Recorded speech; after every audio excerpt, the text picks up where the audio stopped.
Hello प्यारे बच्चों, हम लोगों ने इसके पिछले वाले वीडियो में देखा था संधारित्र की धारिता और संधारित्र किसे कहते हैं, तो हमने उसके बारे में स्टडी किया था।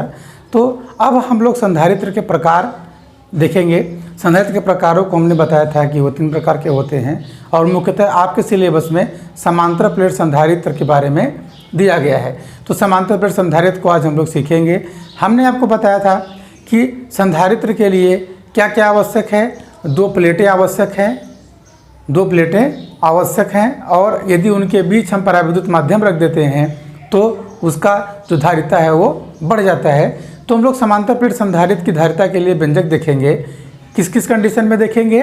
पहला कि जब समांतर प्लेट संधारित्र के बीच, दोनों के बीच में वायु या निर्वात हो और यदि हम उसके बीच में किसी मोटाई का पराविद्युत माध्यम रख देते हैं तब। इसमें 2 कंडीशन में बनता है आपके लिए संधारित्र की धारिता का व्यंजक, जो कि बहुत ही परीक्षा के दृष्टि से बहुत ही महत्वपूर्ण है। उसको हम लोग इसमें स्पष्ट रूप से और व्यवस्थित तरीके से देखते हैं। तो बच्चों, आपको अगर संधारित्र की धारिता के लिए व्यंजक निकालना है तो उसमें आपको एक चीज़ आप याद रखिएगा।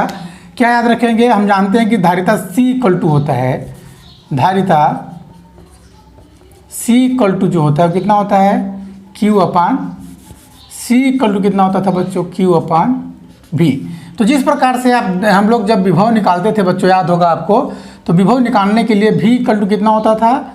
W/Q। तो V निकालने के लिए पहले हम लोग क्या निकालते थे? W यानी कि कार्य। ठीक उसी प्रकार से यदि हमको किसी भी संधारित्र की धारिता निकालनी है तो उसके लिए पहले हम V निकालेंगे और V निकालने के पश्चात इसी सूत्र में हम V का मान रख देंगे तो संधारित्र की धारिता आ जाएगी। आप हमेशा याद रखिएगा इसको। तो हमें पहले क्या याद करना पड़ेगा बच्चों? विभव। क्या याद करना है? विभव याद रखेंगे। क्या याद करना है? विभव। तो चलिए हम लोग अब पहला देखते हैं संधारित्र की समांतर प्लेट संधारित्र की धारिता। देखिए यहाँ पे लिख दिया हूँ मैं, समांतर प्लेट संधारित्र की धारिता के लिए व्यंजक। तो चलिए हम लोग समांतर प्लेट संधारित्र बनाते हैं, क्योंकि संधारित्र के लिए हमें 2 प्लेट चाहिए। तो मान लेते हैं एक प्लेट ये है, एक प्लेट ये है, X plate Y plate. X plate को हमने क्या किया? प्लस Q आवेश दिया, जो कि X प्लेट पर समान रूप से वितरित हो जाएगा। इसके D दूरी पे हमने एक प्लेट Y रखा, तो प्लेट X के प्लस आवेश के कारण प्लेट Y के अंदर वाले सिरे में माइनस आवेश और बाहरी वाले सिरे में प्लस आवेश प्रेरित हो जाता है। इसको हम लोगों ने देख चुका है कैसे होता है। अब बाहरी वाले सिरे को हम लोग कहाँ कर देते हैं? पृथ्वीकृत कर देते हैं। तो क्या होता है कि इसका विभव जो Y प्लेट है, इसके कारण इस पर माइनस आवेश बचता है। तो माइनस आवेश के कारण प्लेट X का विभव क्या हो जाता है? घट जाता है। जैसे इसका विभव घट जाता है, इसका मतलब क्या है कि हम इसमें और आवेश दे के इसका विभव बढ़ा सकते हैं। फिर से समझिएगा, X प्लेट में अभी जितना विभव इसका है, इसके पास Y प्लेट रख देने से इस प्लेट का विभव कम हो जाता है। तो हम यह देख रहे हैं, जब इस प्लेट का विभव कम हो जाता है, इसका मतलब यह है कि हम इस प्लेट को और आवेश दे सकते हैं। यानी कि और आवेश दे के जितना पहले इसका विभव था उतना विभव कर सकते हैं। यानी कि इसकी कैपेसिटी बढ़ रही है। यही है संधारित्र का सिद्धांत। यही तो हम लोग करते थे। ठीक है, अब देखिए, मान लेते हैं कि इसका पृष्ठ घनत्व कितना है? सिग्मा। इस प्लेट का पृष्ठ घनत्व क्या है? Minus sigma. क्यों ले रहा हूँ सिग्मा माइनस सिग्मा? क्योंकि ये एक पृष्ठ है। पृष्ठ पर एकांक लंबाई में कितना आवेश उस पर है, उसका क्या करते हैं हम लोग? उसी को बोलते हैं पृष्ठ घनत्व। तो इसका मान लेते हैं क्षेत्रफल कितना है? दोनों प्लेटों का क्षेत्रफल कितना है? A है। दोनों प्लेटों का क्षेत्रफल कितना है? A है। तो बच्चों इसको हम लोग लिखेंगे कैसे? एक एक लाइन आप लोग लिखिएगा। लिखिए जैसा मैं बोल रहा हूँ, सुस्पष्ट लिखिएगा। जितना मैं बोल रहा हूँ उतना ही लिखिएगा। लिखिए, X और Y समांतर प्लेट संधारित्र की 2 प्लेटें हैं। समांतर प्लेट संधारित्र की 2 प्लेटें हैं। दोनों प्लेटों का क्षेत्रफल A तथा इनके बीच की दूरी D है। माना प्लेट ए का पृष्ठ घनत्व सिग्मा तथा प्लेट बी का पृष्ठ घनत्व माइनस सिग्मा है।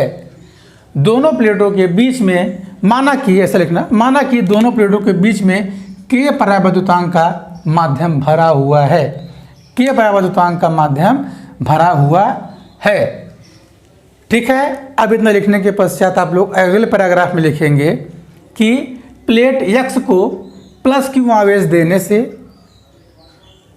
प्लेट y के भीतरी सतह में माइनस आवेश प्रेरित हो जाता है तथा बाहरी सतह में प्लस आवेश प्रेरित हो जाता है।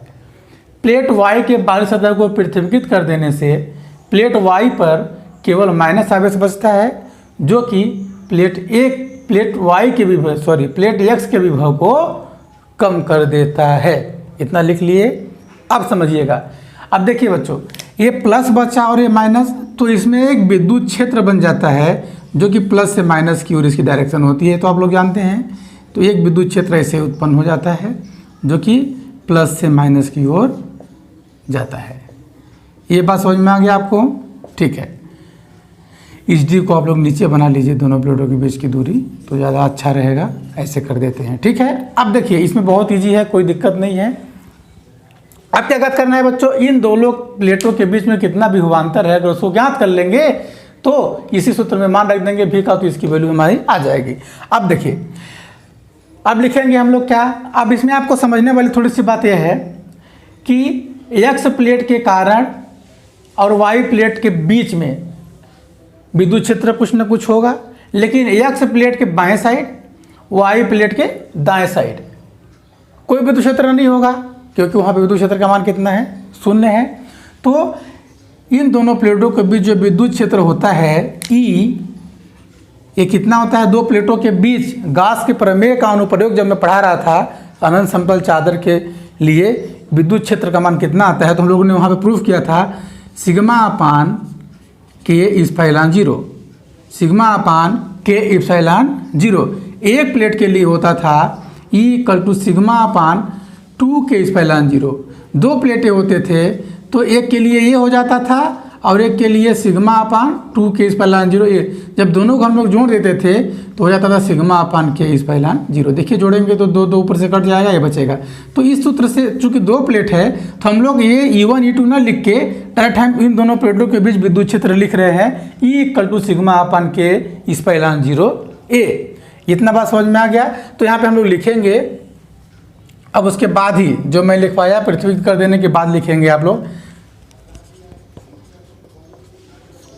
दोनों प्लेटों x व y के बीच, x व y के बीच विद्युत क्षेत्र E equal to sigma upon के इप्सिलॉन 0। चूँकि दोनों प्लेटों के बीच की दूरी d है, अतः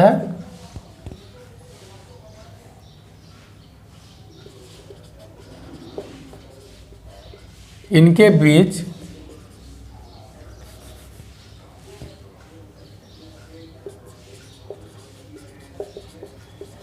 विभवांतर v इक्वल टू हो जाएगा कितना, विभवांतर बराबर क्या होता है बच्चों, E इंटू डी। आपको याद होगा जब मैंने आपको विद्युत विभव और विद्युत क्षेत्र के बीच संबंध बताया था तो कितना होता है, चूंकि E इक्वल टू आता था V अपान डी, याद है आपको, ये मैंने आपको प्रूफ कराया था। तो V इक्वल टू हो जाएगा E इंटू डी। ये बात समझ में आ गई। इसको मान लीजिए समीकरण 1, इसको मान लीजिए समीकरण 2। अब समीकरण 1 व 2 से, समीकरण 1 व 2 से बच्चों बहुत सरल है, ध्यान से इसको देखिएगा, बहुत इजी है, कोई टफ नहीं है। तो v इक्वल टू कितना हो जाएगा बताइए, E का वैल्यू यहाँ से यहाँ पे रखेंगे तो कितना हो जाएगा, सिग्मा अपान के इप्सिलॉन 0 A इंटू डी। कोई दिक्कत नहीं है, ठीक है।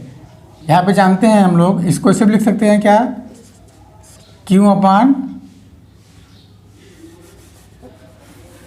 चलिए इसको ऐसे रहने दीजिए, इसको मान लिया हमने समीकरण 3। अब देखिए हमने क्या बोला था कि हमको सी निकालना है, तो भी निकालना आवश्यक होता है, तो हम लोगों ने भी निकाल लिया। तब लिखेंगे हम लोग, तब सूत्र C इक्वल टू क्यू बटे भी सी।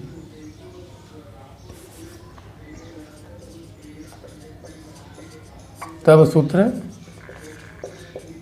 धारिता C इक्वल टू क्यू बटे भी से, C बराबर, अब यहाँ पे हम लोग Q और V का मान यहाँ से इस पे रखिए तो हो जाएगा sigma upon K epsilon not into D.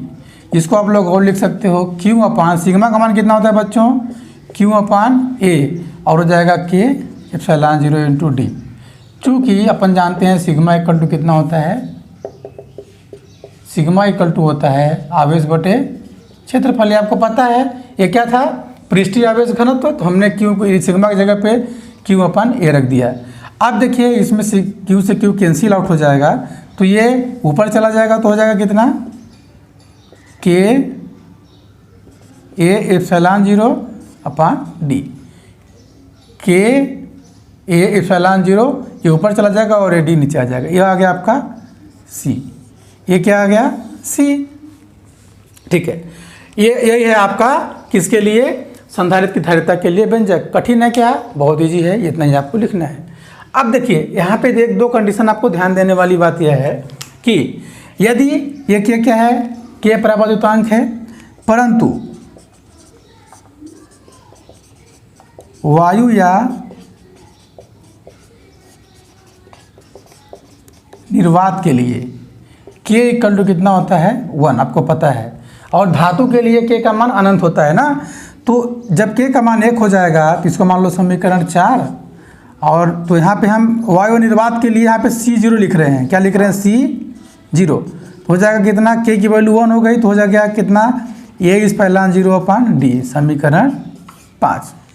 ठीक है, तो यहाँ पे भी एक संबंध आ जाता है, अगर हम लोग C अपान C0 निकालें, C अपान C0 निकालें तो क्या आ जाएगा, के A epsilon 0 upon D into ये डी ऊपर चला जाएगा तो बचेगा क्या, ए एप्सिलॉन 0, बाकी सारे कैंसिल हो जाएंगे, बचेगा क्या, C इक्वल टू क्या, के इंटू C0। यानी कि ये C क्या था, माध्यम में, इन दोनों प्लेटों के बीच कोई माध्यम रखा है, उसके लिए विद्युत धारिता, धारिता क्या होती है वो, और हवा निर्वात में दोनों प्लेटों के बीच क्या है, संधारित्र की धारिता के बीच संबंध है। यानी कि हम लिख सकते हैं क्या, कि किसी समांतर प्लेट संधारित्र के लिए माध्यम में धारिता वायु निर्वात में धारिता का के गुना होता है, क्या होता है, के गुना होता है। इसको आप लोग याद रखेंगे बच्चों, इतना आप लोग क्लियर। अब संधारित्र की जो धारिता है, इसका वो जो मात्रक होता है वो क्या होता है, संधारित्र की धारिता का मात्रक आपने आपको बता दिया था पिछले ही लेक्चर में, फैराड होता है, क्या होता है, फैराड होता है। ठीक है बच्चों, ये आप लोग जानते हैं। अब देखिए ये हो गया आपका समांतर प्लेट संधारित्र की धारिता के लिए व्यंजक, क्लियर। अब देखिए इसमें पूरा अगर के परावर्तितांक माध्यम रखा है तो क्या सूत्र आएगा, के का गुणा हो जाएगा। अगर परावर्तित माध्यम नहीं है, केवल वायु व निर्वात है दोनों के बीच में, तो क्या सूत्र हो जाएगा, इस पहला क्या, ए एप्सिलॉन 0 या एप्सिलॉन 0 ए अपान डी, कोई दिक्कत नहीं है। अब अगर हम लोग एक कंडीशन और देखते हैं कि यदि दोनों प्लेटों के बीच में टी मोटाई का परावर्तित माध्यम रख देते हैं, मतलब किसी न किसी मोटाई का, जैसे ऐसे है, इतना हमने, इसकी मोटाई कितनी है, टी है, इतना परावर्तित माध्यम रख देते हैं, और बाकी माध्यम में वायु है, उस कंडीशन में क्या होगा, संधारित्र की धारिता के लिए व्यंजक, उसको हम लोग निकालते हैं, सेम उसी प्रकार से निकालते हैं। ठीक है, ठीक, तो अपन लोग यहाँ से मिटा देते हैं, इतना ध्यान से समझिएगा, बहुत इजी है, टफ है नहीं बिल्कुल। ठीक है,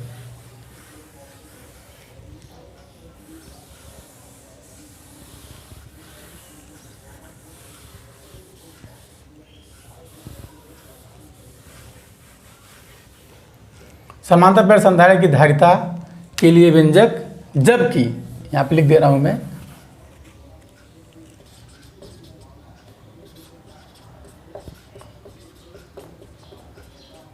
टी मोटाई में परावैद्युत माध्यम तथा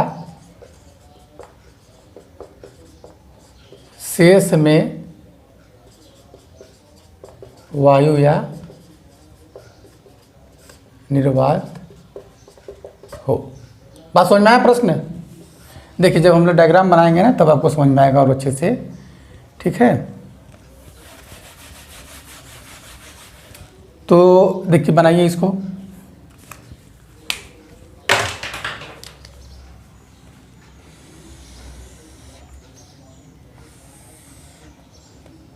समझिएगा, एक्स और वाई दो प्लेटें था, इसमें हमने क्या किया है, प्लस क्यू आवेश दिया इसको,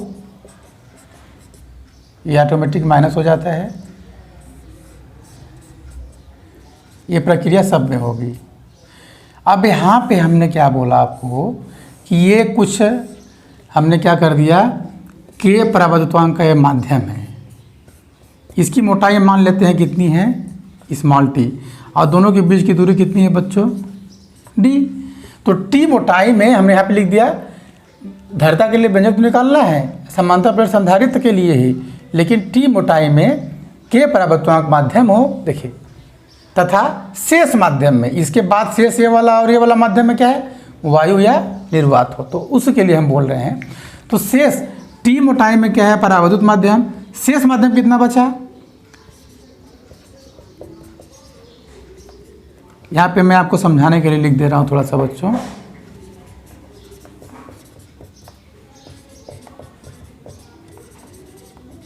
परावैद्युत माध्यम के है, शेष पूरा कितना है, डी, डी में से टी मोटाई का तो के परावैद्युतांक वाला माध्यम हो गया, बाकी कितना बचा, डी माइनस टी।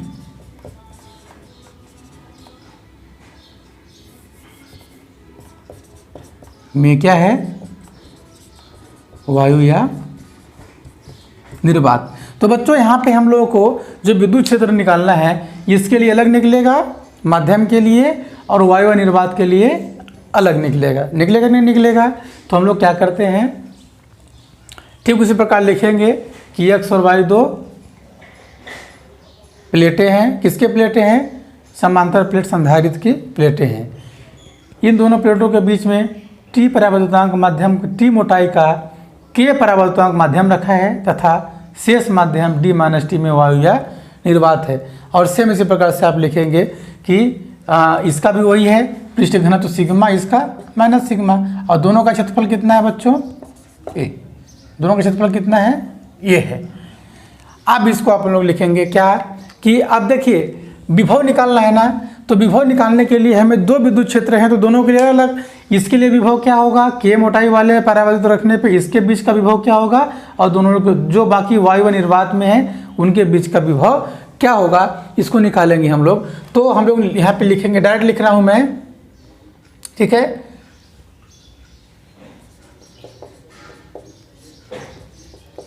दोनों प्लेटों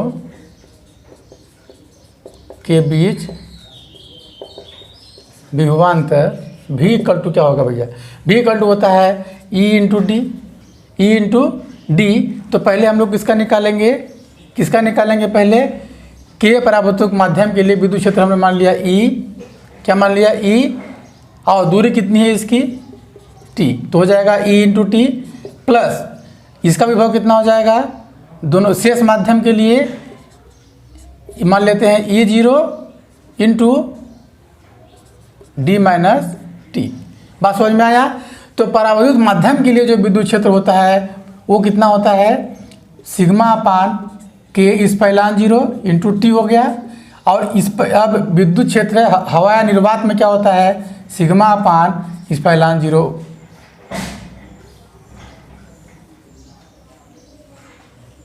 सिग्मा अपान इस पहलान 0 और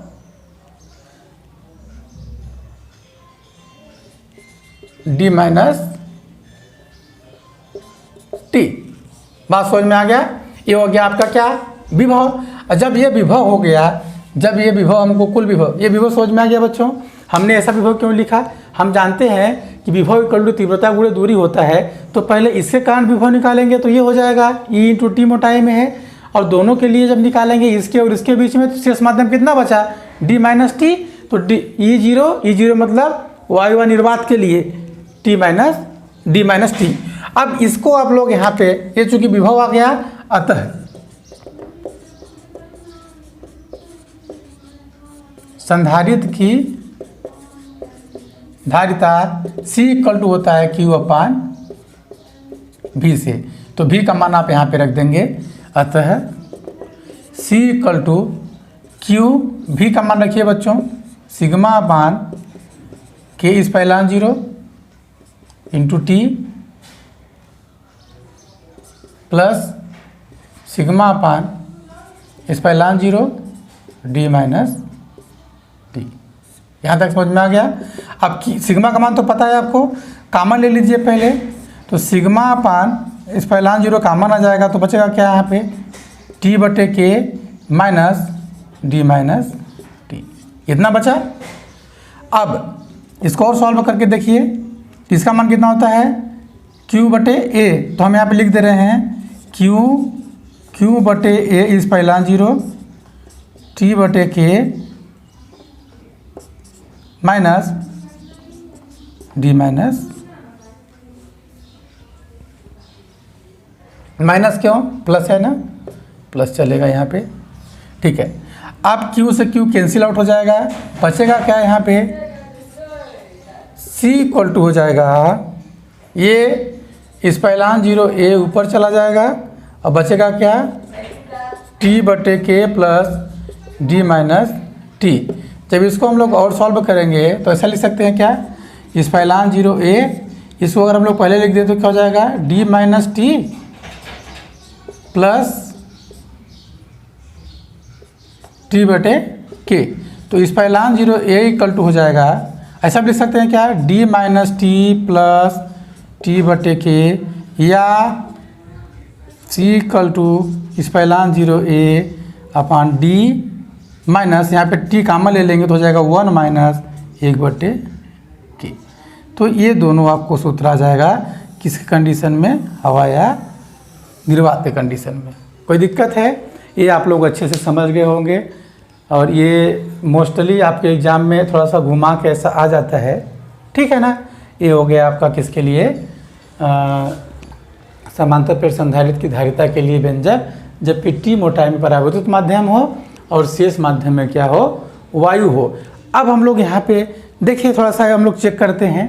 अब यदि हम लोग क्या बोलें कि ये टी का मान, इस टी को पूरा भर के कितना कर दें, डी के बराबर, यानी कि दो दिन कैसे देखते हैं ना स्थिति, ये जानकारी और जानकारी आपको जानने के लिए बोल रहा हूँ मैं। जब टी बराबर डी हो, मतलब समझ में आ रहा है कि जो के परावर्तक माध्यम है वो कितना हो, पूरे में भरा हुआ हो, तब ये सूत्र क्या हो जाएगा, देखिए ये वाला सूत्र क्या हो जाएगा, तब C इक्वल टू कितना हो जाएगा बच्चों, इस पहलान 0 A अपान टी की जगह पे क्या रख देंगे हम लोग, D, तो ये कट जाएगा तो बचेगा क्या, D बटे के, क्या बचेगा यहाँ पे, D बटे के, इतना आ जाएगा, ठीक है। कब, जब पूरे में क्या रखा हो, के, तब जब के ऊपर चला जाएगा तो कितना जाएगा, के इस पहलान 0 A अपान डी, यही ना वैल्यू आया था। कब आया था, जब पूरे में परावर्तित माध्यम हो, हमने अभी इसके पहले निकाला था। अब सेकेंड कंडीशन क्या करते हैं हम लोग, बताइए, और बताइए आप लोग क्या करते हैं सेकेंड, यानी कि अगर हम लोग इस सूत्र से देखा जाए, कि यदि दोनों समांतर प्लेटों के बीच में टी मोटाई का परावर्तित माध्यम रख देते हैं, तो हमेशा जो दूरी है, दूरी में से पूरी दूरी कितनी थी, डी में से इतना माइनस हो जाता है, यानी कि जो दूरी है वो कम हो जाती है। जैसे ही दोनों प्लेटों के बीच की दूरी डी में से माइनस हुआ है, इसका मतलब डी का मान कम हो गया, डी में से माइनस हुआ है, तो इनके बीच जो दूरी कम हो जाएगी तो धारिता ऑटोमेटिक बढ़ जाएगी, यानी कि परावर्तित माध्यम रखने पे इसकी धारिता हमेशा क्या होती है बच्चों, बढ़ती जाती है, ठीक है। इसको आप लोग चाहो तो स्क्रीनशॉट ले लीजिए, ठीक है।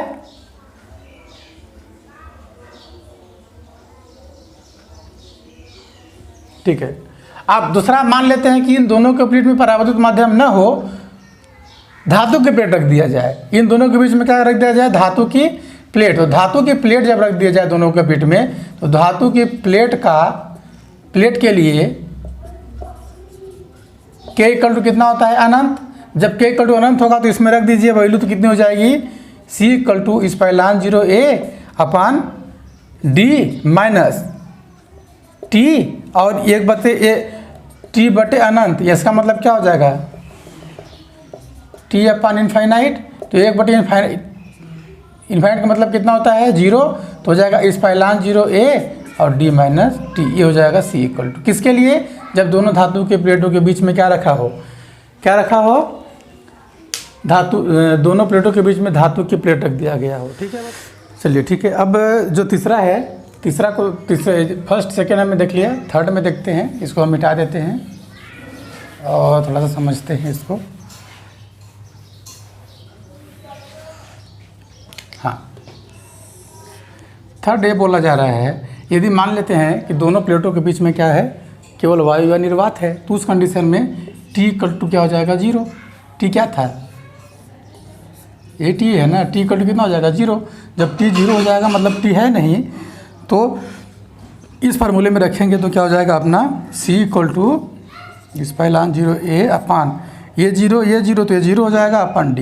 यही हमारी समांतर प्लेट संधारित्र के लिए आता था, वायु और निर्वात के लिए समांतर प्लेट संधारित्र की यही आता था ना। ठीक है। अब चौथा नंबर ये बोला जा रहा है, यदि क्रमशः समझिएगा इसको एकदम, ये न्यूमेरिकल के लिए बहुत ही महत्वपूर्ण है। यदि क्रमशः T1 T2 T3 dash dash मोटाई के K1 K2 K3 इत्यादि परावैद्युत माध्यम हो, मतलब कि इसमें जैसे दो प्लेटें हैं, इनके बीच यहाँ पे 1 रख दिया, 2 रख दिया, 3 रख दिया, परावैद्युत K1 है, K2 है, K3 है, T1 है, T2 है, T3 है। इस कंडीशन में जो फार्मूला हमारा ये बना है, इसका रूप हो जाएगा C equal to epsilon 0A। D तो रहेगा ही, D में से घट जाएगा क्या? T1 T2 T3, T1 plus T2 plus T3 dash dash जो भी होगा, फिर है plus T1 plus T2 plus T3 plus dash dash के। बात समझ में आ रहा है बच्चों? ये सारे जो हैं न्यूमेरिकल के दृष्टि से बहुत ही महत्वपूर्ण हैं बच्चों, इसलिए आप इसको याद रखेंगे। 4-5 हो गए।